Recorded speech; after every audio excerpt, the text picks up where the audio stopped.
I believe Mr. Harper's Let's Blackball China policy is going to come back to bite him. And if not him, at least the rest of the Conservative Party, who relies on the pro-life conservatives for fundraising. I'd like to show you this little, I'm not good at this. This is called a blessed treasure box. This comes from an organization from a man named Don Stewart, who's based in Phoenix, Arizona. If you notice the little pink lock on it, and I will try and put it near the camera so you can see it.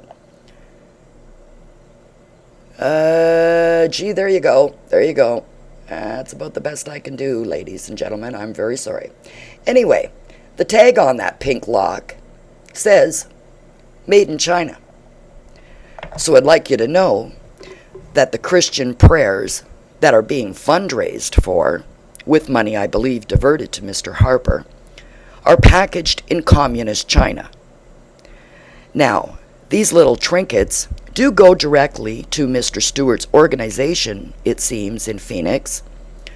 But when you receive one in Canada and you want to support the organization, your check, of course, will be going to Surrey, British Columbia.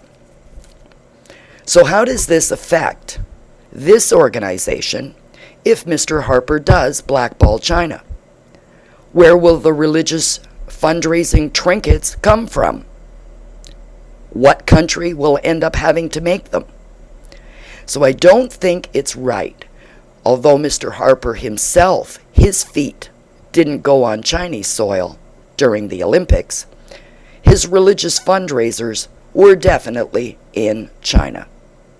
And just because I happen to have a bone to pick with it, I would imagine that those little pink fetuses that they shove at you to, kind of make you upset, I would imagine those probably come from communist China too.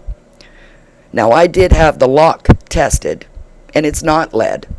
But of course, I couldn't afford to have the paint tested, so I have no idea whether or not the religious fundraisers are importing lead paint.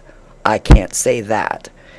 But I would like to suggest that Mr. Harper should acknowledge that Canada itself has had things we have done in the past that we're ashamed of. So we shouldn't point the finger at China, and certainly not if you don't want to turn off the tap to your religious fundraising, because that's where their stuff gets made. Thank you.